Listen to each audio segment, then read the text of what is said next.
ಆತ್ಮೀಯ ತರಬೇತಿದಾರರೇ, ಈ ದಿನದ ತರಗತಿಗೆ ತಮಗೆಲ್ಲರಿಗೂ ಆದರದ ಸ್ವಾಗತ. Dear trainees, welcomes you to all for today online classes. ತರಬೇತಿದಾರರೇ, ಈ ಇಂದಿನ ತರಗತಿಯಲ್ಲಿ sheet metal process, metal allied trade ಬಗ್ಗೆ ಅನೇಕ ತರಗತಿಗಳನ್ನು ತೆಗೆದುಕೊಂಡಿದ್ದೀನಿ. ವಿಷಯಗಳನ್ನು ನೀವು ತಿಳಿದುಕೊಂಡಿದ್ದೀರಿ. In the last class we discussed soldering, joints and safety precautions, soldering, silver brazing ತರಗತಿಯನ್ನು ನಾನು ತೆಗೆದುಕೊಂಡೆ. Today we will discuss notches and its types and purpose and cutting methods in sheet metal process. Sheet metal process ನಲ್ಲಿ ನಾವು joints ಅನ್ನು ಮಾಡಬೇಕಾದ್ರೆ, Sims ಅನ್ನು ಮಾಡಬೇಕಾದ್ರೆ, holding ಅನ್ನು ಮಾಡಬೇಕಾದ್ರೆ, ಕೆಲವು ಆರ್ಟಿಕಲ್ ಅನ್ನು ನಾವು ಮೆಕ್ಯಾನಿಕಲ್ ಪ್ರೋಸೆಸ್ ಅನ್ನ ಮಾಡಬೇಕಾಗುತ್ತೆ. ಸೀಟ್ ಮೆಟಲ್ನಲ್ಲಿ ಅನೇಕ ಕಟಿಂಗ್ ಮೆಥಡ್ಸ್ ಅನ್ನು ಮಾಡಬೇಕಾಗುತ್ತೆ, ಮತ್ತೆ ನಾಚಸ್ ಅನ್ನ ಕಟ್ ಮಾಡಬೇಕಾಗುತ್ತೆ. So in this class will discuss notches. At the end of this lesson, you shall be able to state cutting methods in SMW, sheet metal work process, purpose of notches, and types of notches in sheet metal. Now let us come to the cutting methods. ಈ cutting methods ನಲ್ಲಿ straight cutting ಅಂತ ಬರುತ್ತೆ. ಮೊದಲನೇದಾಗಿ seat metal ಅನ್ನು ಸ್ನಿಪ್ಸ್ ಅನ್ನು use ಮಾಡ್ಕೊಂಡು cut ಮಾಡಬೇಕು. To cut the metal sheets in straight line with the help of straight snips or shear, hand shear, lever shear or shearing machines. That is called straight cutting. ಅಂದ್ರೆ straight line ಅಲ್ಲಿ ಮಾಡ್ತಕ್ಕಂಥದ್ದು. ಇನ್ನೊಂದು circle cutting ಅಂತ ನಾವು ಮಾಡ್ತೀವಿ. Cutting methods to cut the metal sheet in curve shapes or a circle with the help of bend snips ಅಥವಾ circle cutting machines ಅನ್ನು ಬಳಸಿಕೊಂಡು ನಾವೇನ್ ಮಾಡ್ತೀವಿ, ಸರ್ಕಲ್ ಕಟಿಂಗ್ ಅನ್ನು ಮಾಡ್ತೀವಿ. ಲಾರ್ಜ್ ಸರ್ಕಲ್ ಇದ್ರೆ ಸ್ಟ್ರೈಟ್ ಸ್ನಿಪ್ಸ್ ಅನ್ನೇ ಕೂಡ ನಾವು ಕಟಿಂಗ್, ಸರ್ಕಲ್ ಕಟಿಂಗ್ ನಲ್ಲಿ ನಾವು ಬಳಸ್ತೀವಿ. ಇನ್ನೊಂದು ಲೋವರ್ ಕಟಿಂಗ್ ಅಂತ ಕರಿತೀವಿ. It is the operation of cutting sheet metal through part of its length and then bending the cut portions. This operation is mainly used in ventilators, ductwork, electrical panels, vehicle body, etc.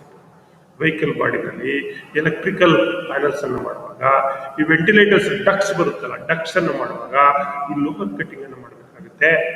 ಇಲ್ಲಿ ನಾವು ಹೇಗೆ ಅಂತಂದ್ರೆ, sheet metal lengthwise bend ಮಾಡಿ ನಾವೇನ್ ಮಾಡ್ತೀವಿ, cut ಮಾಡಿಕೊಂಡು portions ಅನ್ನು, bend portions ಅನ್ನ ಕಟ್ ಮಾಡ್ತೀವಿ. That is called louvre cutting method ಅಂತ ನಾವು ಕರಿತೀವಿ. Another one cutting method is called nibbling ಅಂತ ಕರಿತೀವಿ. Nibbling is the process or operations of the cut sheet in different shapes. Nibbling ಅಂದ್ರೆ ಬೇರೆ ಬೇರೆ ಶೇಪ್ಸ್ ಗೆ ಕಟ್ ಮಾಡೋದು, like square, rectangular, triangle, round, ಈ ರೀತಿ. ಅದನ್ನು ನಾವು ನಿಬ್ಲಿಂಗ್ ಆಪರೇಷನ್ಸ್ ಅಥವಾ ನಿಬ್ಲಿಂಗ್ ಕಟಿಂಗ್ ಅಂತ ನಾವು ಕರಿತೀವಿ. Slot cutting to cut the metal sheet in different slot like square, rectangular, triangle type ನಲ್ಲಿ ಸ್ಲಾಟ್ಸ್ ಅನ್ನು ಕಟ್ ಮಾಡೋದು, ಅದನ್ನ ಸ್ಲಾಟ್ ಕಟಿಂಗ್ ಪ್ರೋಸೆಸ್ ಅಂತ ಕರಿತೀವಿ.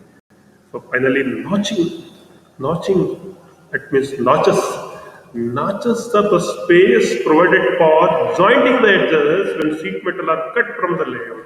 ನೀವು ಸೀಟ್ ಮೆಟಲ್ ನ ಲೇಔಟ್ ಅನ್ನು ಕಟ್ ಮಾಡಿ, ಉದಾಹರಣೆಗೆ ಒಂದು ಬಾಕ್ಸ್, ಒಂದು ಟ್ರೇ, ಈ ತರ ಏನಾದ್ರು ನೀವು ಕಟ್ ಮಾಡುವಂತ ಸಂದರ್ಭದಲ್ಲಿ ಆ ಜಾಯಿಂಟಿಂಗ್ ಆಗ್ಬೇಕಲ್ಲ ಎಡ್ಜಸ್, ಅಲ್ಲಿ ಸ್ವಲ್ಪ ಸ್ಪೇಸ್ ಬೇಕಾಗುತ್ತೆ, ಓವರ್ಲ್ಯಾಪ್ ಆಗುವಾಗಿಲ್ಲ. ಹಾಗಾಗಿ ಅಲ್ಲಿ ನಾಚಿಂಗ್ ಅನ್ನ ಮಾಡಬೇಕಾಗುತ್ತೆ, ನಾಚಸ್ ಅನ್ನ ಕಟ್ ಮಾಡಬೇಕಾಗುತ್ತೆ. That process is called as ನಾಚಿಂಗ್ ಅಂತ ನಾವು ಕರಿತೀವಿ. Now let us come, what are the notches in sheet metal? So notches are the space to be provided joining the edges when the sheet metal is cut from the layer. So that is called notches ಅಂತ ಕರಿತೀವಿ. Like that ನೋಡಿ, ಇಲ್ಲಿ ಒಂದು seat metal ಇದೆ, ಇದನ್ನ ನಾವು fold ಮಾಡಬೇಕಾಗುತ್ತೆ ಅಂತ ಜಾಯಿನಿಂಗ್ ಮಾಡುವಂತ ಸಂದರ್ಭದಲ್ಲಿ ಎಡ್ಜಸ್ ಅನ್ನ ಈ ರೀತಿ ಇಲ್ಲಿ ಒಂದು ವಿ ನಾಚಸ್ ಅನ್ನ, ವಿ ಟೈಪ್ ನಾಚಸ್ ಅನ್ನ ನಾವೇನ್ ಮಾಡಿದೀವಿ, ಕಟ್ ಮಾಡಿದೀವಿ. This is notches. ಈ ನಾಚಸ್ ಯಾಕೆ ಬೇಕು? ಟು ಪ್ರಿವೆಂಟ್ ಸರ್ಪ್ಲಸ್ ಅಂದ್ರೆ extra surplus material from overlapping which cause a bulge at the seam and edges ಅಥವಾ ಸಿಮ್ ನಲ್ಲಿ ನೀವು ನಾಚಸ್ ಅನ್ನ ಕಟ್ ಮಾಡಲಿಲ್ಲ ಅಂತಂದ್ರೆ ಒಂದ್ರ ಮೇಲೊಂದು ಓವರ್ಲ್ಯಾಪ್ ಆಗ್ಬಿಟ್ಟು ಹಿಂಗೆ ಅಲ್ಲಿ ಬಲ್ಜ್ ಆಗ್ಬಿಡುತ್ತೆ, ಕರೆಕ್ಟ್ ಶೇಪ್ ಇರಲ್ಲ, ಅಪಿಯರೆನ್ಸ್ ಚೆನ್ನಾಗಿ ಕಾಣಲ್ಲ, joint ಸರಿಯಾಗಲ್ಲ. That's why we require notches in sheet metal joining process. and also to allow the work to from required size and shape. ಅಂದ್ರೆ correct size, correct shape, correct design ಇರಬೇಕು ಅಂತಂದ್ರೆ ನಾವು to cut notches ಅನ್ನ cut ಮಾಡಿ ನಾವು bending ಮಾಡಬೇಕು, joining ಅನ್ನ ಮಾಡಬೇಕಾಗುತ್ತೆ. To assemble the work piece better, work piece ಅನ್ನ ನಾವು ಬೆಟರ್ ಅಸೆಂಬಲ್ ಮಾಡಬೇಕು. Job notches is required. ಇನ್ನು ಯಾವ್ಯಾವ ತರದ ನಾಚಸ್ ಇದೆ? ಸ್ಟ್ರೈಟ್ ನಾಚಸ್, ಸ್ಲಿಟ್ ನಾಚಸ್ ಅಂತ ಕರಿತೀವಿ, square notches, slant notches, V notch, wild notch. ಇಷ್ಟು ತರ notches, straight, square, slant, V and wild notches. ಇಷ್ಟು ಟೈಪ್ಸ್ ಆಫ್ ನಾಚಸ್ ಅನ್ನು ನಾವು sheet metal work joining process ನಲ್ಲಿ ನಾವು ಕಟ್ ಮಾಡ್ತೀವಿ. ನಾವು let us come to the straight notch or slit notch. Straight cuts made in the edges of the seat where the seat has to be bent. That is called straight notch ಅಂತ ಕರೀತಾರೆ. Like that, this is the straight or slit notch. ಇಲ್ಲಿ ನೋಡಿ edges ಏನಿದೆ, ಇಲ್ಲಿ slit cut for bending. ಇದನ್ನು bend ಮಾಡಬೇಕಾದ್ರೆ ಈ ರೀತಿ ಇಲ್ಲಿ ಒಂದು ಕಟಿಂಗ್ ಅನ್ನು ನಾವು ಮಾಡ್ತೀವಿ. ಇಲ್ಲಿಂದ ಇಲ್ಲಿವರೆಗೆ ಸ್ಟ್ರೈಟ್ ಕಟ್ ಅನ್ನ ಮಾಡ್ತೇವೆ. That is called straight notches. Like that, seat bent shape using notches. ನೋಡಿ ಈ ರೀತಿ ಸೀಟ್ ಮೆಟಲ್ ಅನ್ನ ನಾವು ಬೆಂಡಿಂಗ್ ಮಾಡಬೇಕಾದ್ರೆ ಈ ನಾಚಸ್ ಏನ್ ಬೇಕಾಗುತ್ತೆ, ನಮಗೆ ರಿಕ್ವೈರ್ಮೆಂಟ್ಸ್ ಬೇಕಾಗುತ್ತೆ. ಇನ್ನು square notches, another one square notch. This square notch is made while forming a square or rectangular box has to be made. ನೋಡಿ ಇಲ್ಲಿ ಒಂದು ಸೀಟ್ ಇದೆ, ಮೇಕಿಂಗ್ ಎ ಸ್ಕ್ವೇರ್ ನಾಚ್ ಅಂದ್ರೆ ಇಲ್ಲಿ ಇಷ್ಟು ಸೀಟ್ ಅನ್ನ, ಇಷ್ಟು ಪಾರ್ಟ್ ಅನ್ನ ನಾವೇನ್ ಮಾಡ್ತೀವಿ, ಸ್ಕ್ವೇರ್ ನಾಚ್ ನಲ್ಲಿ ಇಷ್ಟು ಪಾರ್ಟ್ ಅನ್ನ ರಿಮೂವ್ ಮಾಡ್ತೀವಿ. ಲೈಕ್ ದಟ್ ನೋಡಿ ಇಲ್ಲಿ ಒಂದು ಸೀಟ್ ಇದೆ, ಇಲ್ಲಿ ಸುತ್ತ ಕಾರ್ನರ್ ಅಲ್ಲೆಲ್ಲ ಸ್ಕ್ವೇರ್ ಶೇಪ್ ನಲ್ಲಿ ಏನ್ ಮಾಡಿದೀವಿ ನಾವು, ರಿಮೂವ್. ಈಗ ಇದನ್ನ ಫೋಲ್ಡ್ ಮಾಡಿ ಇದನ್ನ ಮೇಲೆ ಫೋಲ್ಡ್ ಮಾಡಿದ್ರೆ ಎರಡು ಒಂದು ಲೈನ್ಗೆ ಬರುತ್ತೆ. ಅಲ್ಲಿ ಒಂದು ಸಾಲ್ಡರಿಂಗ್ ಪ್ರೋಸೆಸ್ ನಾವು ಈಸಿಯಾಗಿ ಮಾಡ್ತೀವಿ. Like that seat bent shape using square notch slit. Square notch slit ಅನ್ನ ಕಟ್ ಮಾಡಿ ಸೀಟ್ ಅನ್ನ ನಾವು ಬೆಂಡ್ ಅನ್ನು ಮಾಡಿದೀವಿ, ಫೋಲ್ಡಿಂಗ್ ಅನ್ನ ಮಾಡಿದೀವಿ. ಇನ್ನೊಂದು ಸ್ಲ್ಯಾಂಟ್ ನಾಚ್ ಅಂತ ಬರುತ್ತೆ. Notch cut at an angle 45 degree to the corner of the sheet. 45 degree corner of the ಸೀಟ್ಗೆ ನಾವು ನಾಚ್ ಕಟ್ ಮಾಡ್ತೀವಿ, ಅದನ್ನ ಸ್ಲ್ಯಾಂಟ್ ನಾಚ್ ಅಂತ ಕರಿತೀವಿ. ಯೂಸ್ಡ್ ಬೇರೆ single M lives at right angle. So this is slant notch. ಈ ಚಿತ್ರದಲ್ಲಿ ನೋಡಿ ಕಾರ್ನಲ್ಲಿ ನಾವೇನ್ ಮಾಡಿದೀವಿ, 45 ಡಿಗ್ರಿಗೆ ಕಟ್ ಮಾಡಿದೀವಿ. Like that, this is notch, slant notch ಅಂತ. Another one, V notch. Both sides are cut at 45 degree to the edge of the seat. The sides of the notch meet at 90 degree. Used to a 90 degree bend has to be 90 degree exact ಆಗಿ ಈ ರೀತಿ ನೋಡಿ bend shape using V notch. ಈ ರೀತಿ 90 degree ನೀವು ಒಂದು seat ಅನ್ನ bend ಮಾಡುವಂತ ಸಂದರ್ಭದಲ್ಲಿ, ಜಾಯಿನ್ ಮಾಡುವಂತ ಸಂದರ್ಭದಲ್ಲಿ ನಮ್ಗೆ ಈ ವಿ ನಾಚಸ್ ಬೇಕಾಗುತ್ತೆ.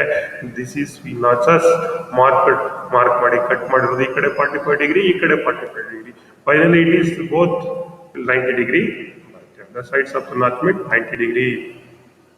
So like that, V notch ಅನ್ನ ಕಟ್ ಮಾಡಿ ಈಗ ಇದನ್ನು ಬೇಕಾದ್ರೆ ಈ ರೀತಿ ಲೈಕ್ ದಟ್ ಇಲ್ಲಿ ಫೋಲ್ಡ್ ಮಾಡಿದ್ರಲ್ಲ, ಇದೇ ಸೀಟ್ ಇಲ್ಲಿ ನಾವು ಫೋಲ್ಡ್ ಮಾಡಿದ್ದೀವಿ. Like that we can fold. ನಾವು wire notch, usual angle of the notch is 30 degree. Wire ನಾಚ್ಗೆ ನಾವು 30 ಡಿಗ್ರಿ ಆಂಗಲ್ ಅನ್ನ ಕಟ್ ಮಾಡಿದ್ವಿ. Distance from which the notch is started 3.5 times the diameter of the wire. ಅಂದ್ರೆ ಆ notch cut ಮಾಡ್ತೀವಲ್ಲ, ಅದು ನಾವು ಏನು ವೈರ್ ನ ಇನ್ಸರ್ಟ್ ಮಾಡ್ತೀವಿ ನಾಚ್ ಒಳಗಡೆ, ವೈರ್ ನಾಚ್ ಮಾಡುವಾಗ ತೋರಿಸಿದೀನಿ ಅಲ್ಲಿ 3.5 times ಡಯಾಮೀಟರ್ ಜಾಸ್ತಿ ಇರುತ್ತೆ ಅದು. This is wire notch. ನೋಡಿ ಇಲ್ಲಿ 30 ಡಿಗ್ರಿ ಕಟ್ ಮಾಡಿದೀವಿ, ಮತ್ತೆ ಈ ನಾಚ್ ಏನ್ ಕೊಟ್ಟಿದೀವಿ ವೈರ್ಡ್ ಎಡ್ಜು, ಅದು 3.5 ಡಯಾಮೀಟರ್ ಆಫ್ ದಿ ವೈರ್. ಇಲ್ಲಿಂದ ಸಪೋಸ್ ಇಲ್ಲಿ ತೋರಿಸ್ತಿದ್ದೀರ, ಇಲ್ಲಿಂದ ಇಲ್ಲಿಗೆ 3.5 times ದಿ ಡಯಾಮೀಟರ್ ಇರುತ್ತೆ. ಈ ವೈರ್ ನಾಚ್ ಅನ್ನ ಎಲ್ಲಿ ಯೂಸ್ ಮಾಡ್ತೀವಿ ನಾವು? ಈ wire notch use on a work which will have wild edges. ಎಲ್ಲಿ ವೈಲ್ಡ್ ಎಡ್ಜಸ್, ಉದಾಹರಣೆಗೆ ಟಿನ್ ಒಂದು ಡಬ್ಬ ಮಾಡುವಂತ ಸಂದರ್ಭದಲ್ಲಿ notch must be provided to prevent the wild edge from the overlapping edges. Notch ಯಾಕೆ ಪ್ರೊವೈಡ್ ಮಾಡ್ತೀವಿ ಅಂದ್ರೆ ಅದು ಓವರ್ಲ್ಯಾಪಿಂಗ್ ಆಗ್ತದೆ, ಅದಕ್ಕೋಸ್ಕರ ಈ ರೀತಿ ಟಿನ್ ಅನ್ನ ಮಾಡುವಂತ ಸಂದರ್ಭದಲ್ಲಿ ಇಲ್ಲಿ this is called wild edge. ಮೇಲ್ಗಡೆ ಇರ್ತಕ್ಕಂಥದ್ದು ಇಲ್ಲಿ ವೈರ್ ನ ಇನ್ಸರ್ಟ್ ಮಾಡಿ ಫೋಲ್ಡಿಂಗ್ ಅನ್ನು ನಾವು ಮಾಡ್ತೀವಿ. This is wired notch used in seat metal work. So ಇದಿಷ್ಟು ನಾಚು, ಸ್ಟ್ರೈಟು, ಸ್ಕ್ವೈರು, ವಿ ಮತ್ತೆ ಸ್ಲ್ಯಾಂಟ್ ನಾಚು, ಡಿಫರೆಂಟ್ ಕಟಿಂಗ್ ಮೆಥಡ್ಸ್ ಅನ್ನು ನಾವು ನೋಡಿದ್ವಿ. Now let us come to some questions in these chapters. By what name the space provided for joining the edges in the sheet metal cut from layout NS ಇಂದ ನಾವು ಕರಿತೀವಿ. ಇದುವರೆಗೆ ಹೇಳಿದೆ that is notches ಅಂತ ನಾವು ಕರಿತೀವಿ. State any two purpose of notches. Notches ಯಾಕೆ ಮಾಡಬೇಕು? ಪರ್ಪಸ್ ಏನು? ಟು ಪ್ರಿವೆಂಟ್ ಸರ್ಪ್ಲಸ್ ಮೆಟಲ್ ಅಂದ್ರೆ extra material from overlapping and causing ಬಲ್ಸ್ at A sim on edges. and to allow work to be formed to the required size and shape the required notches, and to allow work assemble. Name the types of notches for forming square or rectangular box. Square ಮತ್ತು rectangular box ಅನ್ನು ಮಾಡಲಿಕ್ಕೆ ಯಾವ ರೀತಿ notches ಅನ್ನು cut ಮಾಡ್ತೀವಿ? Square notches ಅನ್ನು cut ಮಾಡ್ತೀವಿ. Name the types of notch which is cut at an angle 45 degree to the corner of sheet metal. Slant. So slant notch ಅಂತ ನಾವು ಕರಿತೀವಿ. Which type of notch cut when making a job with 90 degree bend? 90 degree bend ಇದ್ರೆ ಯಾವ notch ಅನ್ನ cut ಮಾಡ್ತೀವಿ? ಈಗ ತಾನೇ ಹೇಳಿದ್ದೀನಿ, that is V notch. 45 degree 90 degree ಆಗುತ್ತೆ, ದಟ್ ಇಸ್ ಬಿ ನಾಚ್ ಅನ್ನು ಕಟ್ ಮಾಡ್ತೀವಿ. Name the types of notches to be cut on the layout to form the following jobs shown in the figure A and B. ಇಲ್ಲಿ ಎರಡು ಚಿತ್ರ, ಇಲ್ಲಿ ಯಾವ notches ಅನ್ನ ನೀವು ಮಾಡಬೇಕು, ಇಲ್ಲಿ ಯಾವ notches. So number 1 A, that is called wire notch. ಈ ಚಿತ್ರಕ್ಕೆ ಮೊದಲನೇ ಚಿತ್ರಕ್ಕೆ. ಎರಡನೇ ಚಿತ್ರ B, that is called straight notch or slit notch. ಯಾವ್ದು ಬೇಕು ಅಲ್ಲಿ, ಸ್ಟ್ರೈಟ್ ಅಥವಾ ಸ್ಲಿಟ್ ನಾಚ್ ಅನ್ನು ನಾವಲ್ಲಿ ಕಟ್ ಮಾಡಬೇಕಾಗುತ್ತೆ. ಸೊ ಇದಿಷ್ಟು ಮಕ್ಕಳೇ ಈ notches cutting methods in sheet metal work process ಅಲ್ಲಿ ನಾವು ಬಳಸ್ತಕ್ಕಂಥದ್ದು. Thanks to one and all for hearing the skill. ಈ ನಾಚಸ್ಗೆ ಸಂಬಂಧಪಟ್ಟಂಗೆ ಹೆಚ್ಚಿನ ಮಾಹಿತಿ first year fitter allied sheet metal ವರ್ಕ್ಸ್ನಲ್ಲಿ ನಿಮಗೆ ಸಿಗುತ್ತೆ. ಅನೇಕ ಅಸೈನ್ಮೆಂಟ್ ಅಲ್ಲಿ ಮಲ್ಟಿಪಲ್ ಚಾಯ್ಸ್ ಕ್ವಶನ್ಸು ಕೂಡ ಇದೆ. ಸೊ ಕೀಪ್ ಹಾರ್ಡ್ ವರ್ಕ್, ಚೆನ್ನಾಗಿ ಸ್ಟಡಿ ಮಾಡಿ, ನೋಡಿ, ಎಲ್ಲ ಅಸೈನ್ಮೆಂಟ್ ವರ್ಕ್ ಮಾಡಿ. ಏನೇ ಡೌಟ್ಸ್ ಇದ್ರು ಕ್ಲಾರಿಫೈನ. ಧನ್ಯವಾದಗಳು.